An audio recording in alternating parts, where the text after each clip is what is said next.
আল্লাহর উদ্দেশ্যে বলতে চাই, ভাই তুমি এগুলা নিয়ে আর করো না ভাই। আমি চাই না তোমার সাথে লড়াই করতে, চাই না তোমার সাথে যুদ্ধ করতে, চাই না তোমার সাথে তোমার এগেইনস্ট এ যাইতে। তুমি ভাই মামলাগুলো তুলে ফেলো ভাই। তুমি তো আমার লাইফ লিড করো ভাই। অলরেডি তুমি ২ টা সংসার করে ফেলছো, বাচ্চা পেলে ফেলছো, সবকিছু করে ফেলছো। সব এক্সপেরিয়েন্স নেওয়া হয়ে গেছে লাইফে তোমার। বিদেশ দেশ সব ঘোরা শেষ তোমার। একবারে ঝুনা করে ফেলছো সব। এখন ভাই আমার একটু বাঁচতে দাও। না হলে এক কাজ করো, বিষের না আমার বিষ দাও, বিষ খায় মইরা যায়। এটাই আর কিছু করার নেই আমার। কালকে তাকে নিয়ে রাতে ঘুরতে বের হই নাই কেন, এটা হলো তার আক্ষেপ, তার ক্ষোভ। তার নিয়ে কেন ঘুরতে বের হলাম না আমি। আমি অনেক ভোরবেলা কেন গেলাম বা রাত করে কেন গেলাম, এইটা নিয়ে তার আক্ষেপ, অনেক জিদ। কেন আমি তার সাথে তার কথা মতো চললাম না। গিয়ে যাওয়ার কারণ হচ্ছে ও ফোন দিচ্ছে, ও যাইতে বলছে, ও বসতে বলছে, বলছে আমরা মুভি দেখবো, এটা করবো সেটা করবো, যে গেলাম। যাওয়ার পর আমি আমাকে কি বলে অচেতন রেখে আমার মোবাইল থেকে যত ছবি ছিল, যত ভিডিও ছিল সব বের করে নিয়েছি। যত মানুষের সাথে চ্যাটিং করছি, যত কথাবার্তা বলছি। ভাই আমি তো এখন একটা সিঙ্গেল বয়। আমি এখন আমার ফ্রেন্ডস হবে, গার্লফ্রেন্ডস হবে, বান্ধবীরা হবে, স্বাভাবিক একটা বিষয়। ও সব ইন্টারভিউতে আপনারা যখন প্রশ্ন করেন যে মামুন বিয়ে করলে কিছু করবেন কিনা, ইন্টারভিউতে এসে বলে যে না কিছু করবো না। কিন্তু এখন দেখেন, আমি বিয়ে করি নাই, প্রেম করি নাই, কোনো কিছু করি না। জাস্ট ফ্রেন্ড আমার, যাদের সাথে ভালো সুমধুর সম্পর্ক, তাদেরকে নিয়ে ও রিমার্স ছড়ানো শুরু করে দিচ্ছে, বাজে বাজে ভিডিও আপলোড করা শুরু করছে। তারপর অনেক আর্টিস্ট আছে যাদের সাথে আমি কাজ করতে গেছি, মিউজিক ভিডিও করতে গেছি, বা কন্টেন্ট করতে গেছি। ওই টাইমটাতে আমরা একটা স্ন্যাপ নিয়ে রাখছি, ভিডিও নিয়ে রাখছি, ওই ভিডিও গুলো আপলোড করছি। ওগুলো তো ভাই নেগেটিভ না। এর মাঝখানে আবার আরেক কোন কার কুকীর্তি আকাম কুকাম এগুলো আবার ঢুকাই দিচ্ছে আমার ভিডিওর মাঝখানে।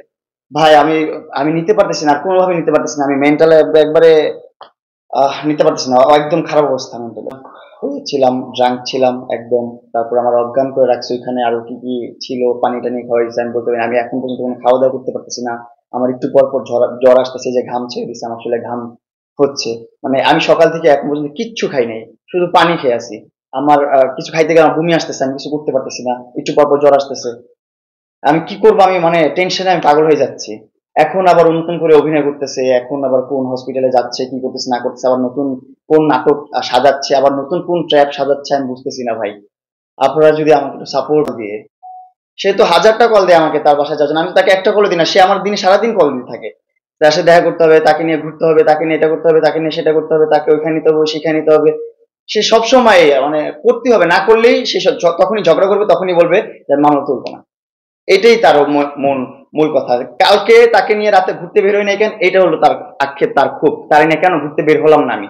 আমি অনেক ভোরবেলা কেন গেলাম বা রাত করে কেন গেলাম, এইটা নিয়ে তার আক্ষেপ, অনেক জিদ।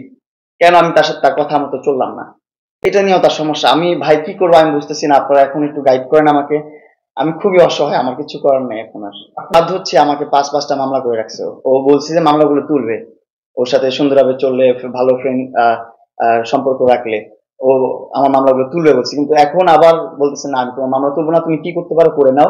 প্লাস এটাও বলছে আজকে যে আইন বাইরেও অনেক কিছু আছে, সেটার জন্য তৈরি থাকো, প্রস্তুত থাকো। অলরেডি আমার পেজ, আমার অ্যাকাউন্টের পিছনে ওরা স্পামারদেরকে লেলাই দিছে। ভাই স্পামারদের ভাইদেরকে আমি রিকোয়েস্ট করি, ভাই ভাই আমার পরিবারটা চালাই আমি এই সোশ্যাল মিডিয়া দিয়ে। আপনারা প্লিজ আমার অ্যাকাউন্ট গুলোর দিকে ওর কথায়, ওর বা ওর টাকা পয়সা খেয়ে বা ওর কথায় পড়ে আমার ক্ষতি করতে আসবেন না ভাই। সবার কাছে রিকোয়েস্ট ভাই, আপনারা একটা মানুষ, আপনি যদি আমার জায়গায় থাকতেন, আমার এই ট্র্যাপটাতে আপনি পড়তেন, তাহলে বুঝতেন আমি মানসিক ভাবে কতটা ডিপ্রেস, কতটা খারাপ অবস্থায় আছি। আমি আমি এক্সপ্লেন করতে পারবো না। আমি শুকায় যাচ্ছি, আমার শরীর ভেঙে যাচ্ছে, সবকিছু হচ্ছে শুধুমাত্র এক টেনশনের কারণে। আমার আমার কিছু নাই এখন, কি বলবো আমি। আমার তো ওর মতন এত স্ট্রং ব্যাকগ্রাউন্ড না আমার।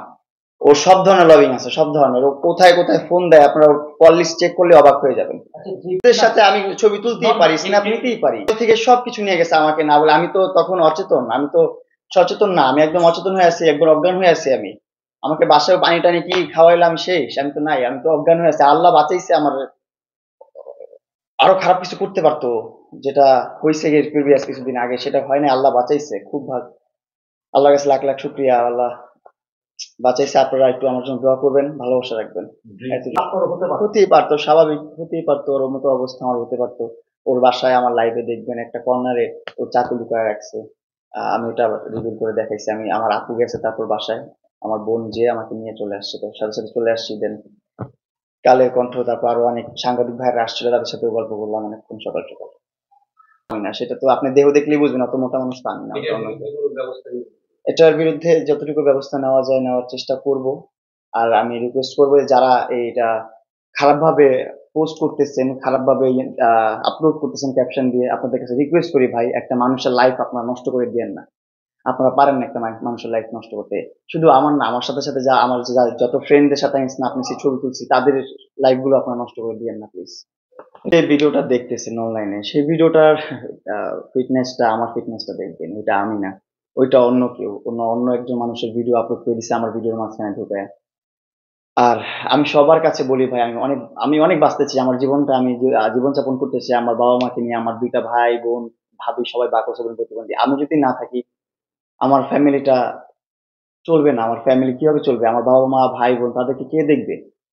তাদেরকে কে দেখবে আমি যদি না থাকি? আপনারা প্লিজ, আপনাদের কাছে হাত জোড় করে রিকোয়েস্ট, আপনারা আমার হেল্প করেন, আমাকে উদ্ধার করেন এই ট্র্যাপ থেকে, আমাকে বাঁচান।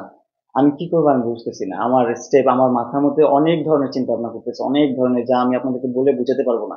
আমার মেন্টাল অবস্থা খুবই খারাপ। আসলে আমার তো আর বাপ দাদা সবাই আর্মিতে নাই বা পুলিশে নাই, ডিফেন্সে নাই, যে যারা আমাকে এত সাপোর্ট দিবে, তারা বাঁচায় রাখবে, এটা করবে সেটা করবে, পারতেছে না তো। এই যে আমি ঈদ করে আসলাম, কোরবানি ঈদটা করছি জেলের মধ্যে, এটাও তো আপনারা দেখছেন আমি কিভাবে ফ্যামিলি ছাড়া ঈদ করছি। ফ্যামিলিতে একটা বাজার করতে পারি নাই, সদাই করতে পারি নাই, কিচ্ছু করতে পারি নাই, কারোর জন্য একটা শপিং করতে পারি নাই, কোরবানি দিতে পারি নাই, কিচ্ছু করতে পারি নাই। সামনে চলে আসছে, এখন আবার ও নতুন করে নাটক শুরু হয়েছে, আবার নতুন করে অ্যাটেনশন নিতে চাচ্ছ। ও পোস্ট করতেছে, ভিডিও করতেছে, লাইভ করতেছে, ও চাই শুধু অ্যাটেনশন, ও শুধু অ্যাটেনশন চায়, ও অ্যাটেনশন ছাড়া আর কিচ্ছু চায় না ভাই। আর আমি অ্যাটেনশন চাই না ভাই, আমি ভাই পেজ টেজ প্রয়োজন দরকার নাই। সোশ্যাল মিডিয়াতে যদি আপনারা বলেন যে ভাই না তুই সোশ্যাল মিডিয়া থেকে চলে যা, আমি চলে যাবো ভাই, তারপর আমার এই ট্র্যাপ থেকে বাঁচান। আমি সাধারণ জীবন যাপন করবো, তাও আমার এই ট্র্যাপ থেকে বাঁচান ভাই। ওর হাত থেকে বাঁচান, সোশ্যাল মিডিয়া ছেড়ে দিও প্রয়োজনে, সমস্যা নেই ভাই।